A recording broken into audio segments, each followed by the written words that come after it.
میری ایک بار جنت البقیع کے گورکن سے ملاقات ہوئی.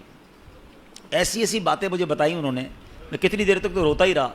اور میں دو باتیں بتا دیتا ہوں, پھر کبھی موقع ملا تو اس پر تفصیل سے بات کریں گے. تو میں نے کہا یار کچھ تو بتاؤ جنت البقیع کے بارے میں, ایسا کیا ہے؟ ہم تو سنتے ہیں آپ تو قبروں میں قبر کھودتے ہیں, آپ تو جنت البقیع میں ہی ہوتے ہیں. کہتے ہیں عبدالحبیب بھائی پہلے بتائیں آپ کو میرے جسم سے خوشبو آ رہی ہے؟ میں نے کہا خوشبو تو بڑی آ رہی ہے, کون سا عطر لگایا ہے؟ کہتے ہیں واللہ میں نے کوئی عطر نہیں لگایا, یہ بقیع کی خوشبو ہے, جنت البقیع کی مٹی کی خوشبو ہے.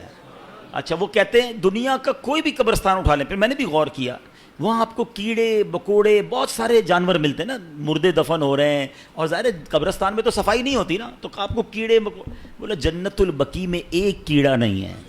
یعنی میں آپ کو روحانیت والی باتیں نہیں بتا رہا, روحانیت تو اندر کیا کیا ہوگا وہ تو اللہ جانے, اس کا حبیب جانے, اس کی کیسی کرم نوازیاں ہیں. میں تو جو نظر سے آنے والی چیزیں بتا رہا ہوں.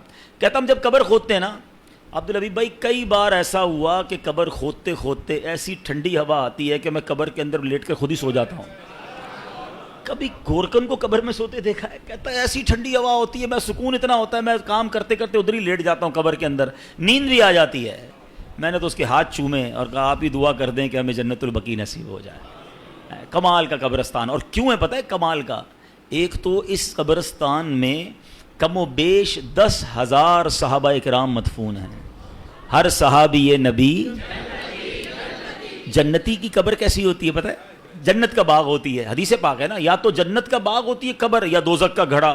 تو سارے صحابہ کی قبر تو ہو گئی جنت کا باغ. جس قبرستان میں 10,000 جنت کے باغ ہوں, اب آپ سوچو نا, اس قبرستان میں جو گیا, ہائے ہائے, ایسے نہیں کہتے اعلیٰ حضرت طیبہ میں مر کے ٹھنڈے چلے جا آنکھیں بند, طیبہ میں مر کے ٹھنڈے چلے جاؤ آنکھیں بند, سیدھی سڑک یہ شہر شفاعت نہ